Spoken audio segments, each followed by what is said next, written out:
Hey there, I'm Amrita from Artria Jewelry. Today I'm super excited to talk with you about wire wrapping. Whether you're looking to make your own jewelry or just want a creative outlet, wire wrapping is a fantastic choice. And the best part is you can get started for less than $100. Let's dive into the essential items you'll need for your wire wrapping starter kit. We'll cover both tools and materials, ensuring that you have everything you need to begin your crafting journey.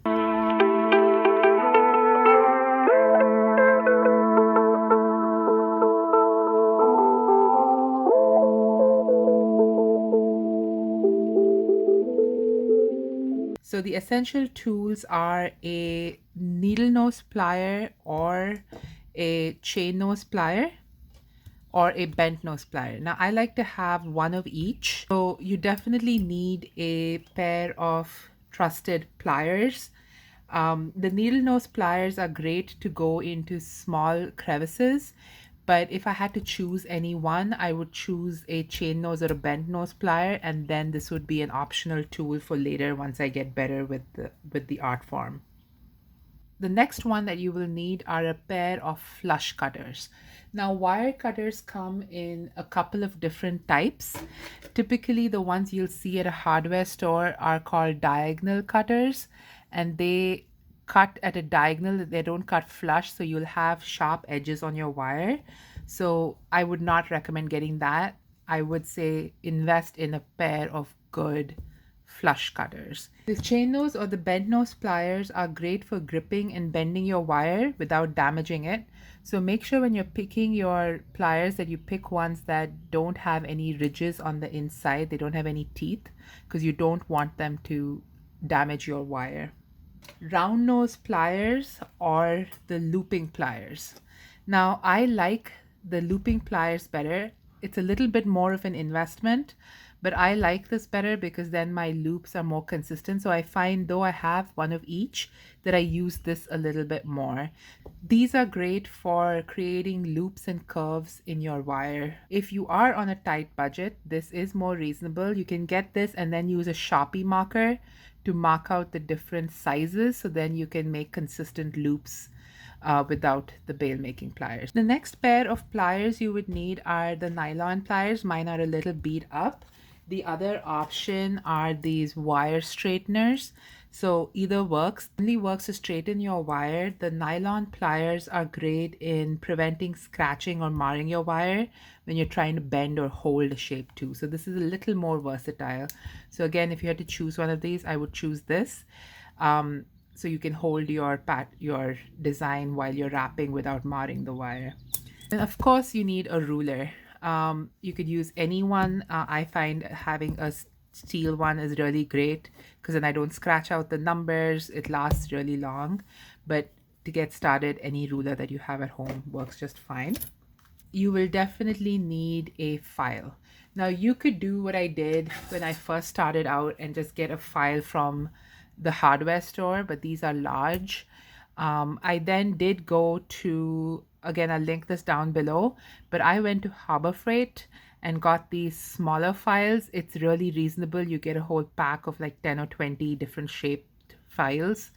And then I did tape this one just so that it's an easy one to find because I use these flat ones a lot more than I use the other shapes, but they basically come in a kit with multiple files. So for instance, this is the flat file, it's the one I use the most, but then you get one that is a circular file, you get one that is a square file. This is a dome on both sides. This is a dome on one side and flat on the other. And so several different options to choose from. Now let's talk about materials. So I would say start with basic wire. If you can get a kit with multiple sizes, that's ideal. You can buy them on Fire Mountain Gems. Now I'm not sponsored by them, but I know that they have these great smaller rolls of wire. I would say start with either copper, or you can get artistic wire that is copper that is plated with silver if you like the silver finish or a different color. The other option is just to work with aluminum wire. Aluminum wire is cheaper than copper too, easier to work with as well. I will link in the cards and down below in the description the video where I cover wire, the gauges, the different kinds.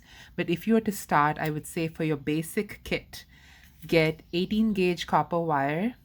This is great for your frames, making those structural components. 20 gauge copper wire is great for your ear wires.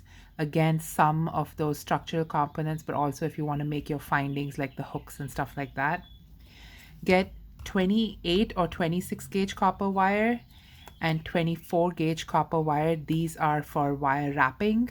The 24 gauge is for larger beads or crystals, and the 28 or 26 gauge would be for the finer wire wrapping work. So I would get those.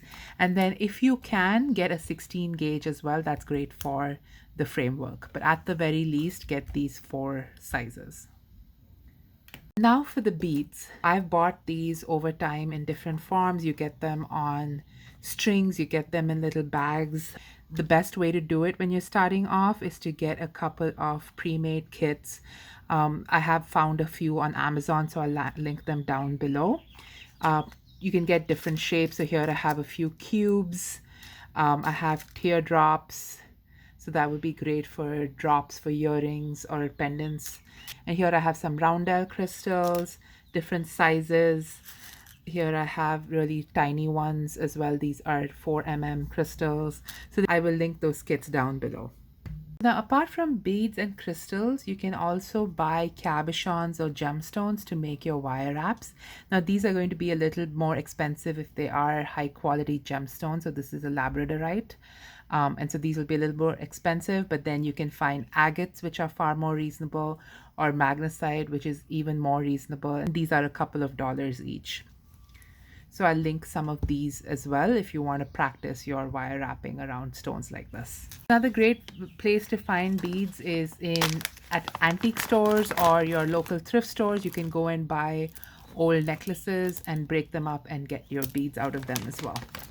So now that we've gone over the tools and materials we need, let's make a simple pendant to show you how you use those wires and the tools. So I'm going to use my 18 gauge wire right off of the spool. And if it has a sharp edge, I'm going to flush cut that so that it is a flat edge. And then I'm going to use my looping pliers, and you can see I've kind of numbered the sizes here just so that I have them for easy reference. I'm using the 3 mm step to make this first loop, and then I'm going to use the largest step to make the second loop. Okay, so that it looks like a 8 with a large bottom and a small head. And then I'm going to snip off the wire with the flush end of my cutter facing the finished piece. So this is the jagged end and this is the flush end. And then with my bent nose or chain nose pliers, I'm just going to make sure that that wire is lined up with the loop and the loop is closed out. Now I'm going to take my 26 or 28, so here I'm using 28 gauge copper wire, and take about 6 inches. I don't think I need, actually 4 inches would do, so I'm just going to cut that.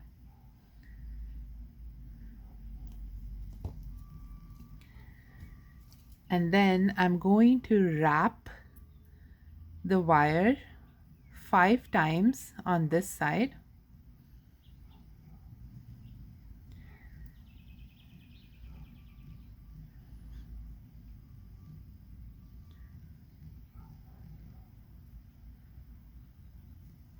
And if you find that the wire is getting short, you can use your pliers to help you with the wraps. So I'm just going to do 4 or 5 wraps on one side.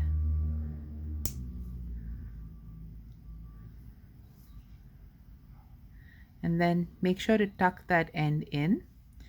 And then I'm going to get those wraps together because it looks much neater when you do that. Around one more time. And then string on the bead of your choice. Here I have a beautiful pink cat's eye bead. So I'm going to just string that on towards the bottom of that circle. And then wrap 5 or 6 times again. And just make sure that that first one is taut because you want the bead to be secure there. And then the wraps get easier after that.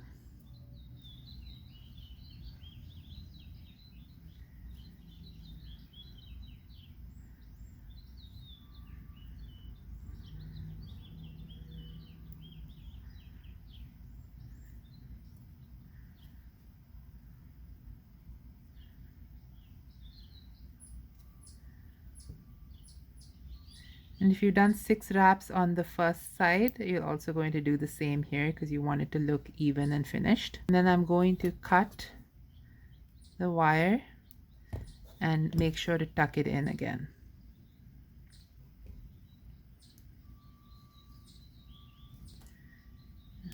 Okay, so that's the pendant. Now to attach a jump ring on the top so you can string it onto a chain or a rope, I'm going to use a jump ring. And I've linked a set of jump rings, a kit of jump rings down below. So you'll just take a large jump ring from that. You'll open the jump ring by twisting it, slip on your pendant, and then twist the jump ring close. Now you can string any rope or chain through that jump ring and you have a pendant ready. See how easy that was? With just a few basic tools and materials, you can create stunning jewelry pieces right from your home. Wire wrapping is not only an affordable but also incredibly rewarding art. This is my creative release and I try to get some done every single day.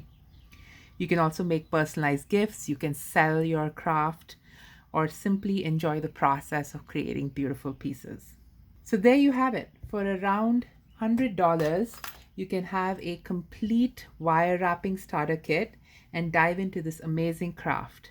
If you found this video helpful, please like, subscribe, and share, and hit the bell icon to stay tuned with my latest tutorials. Happy jewelry making!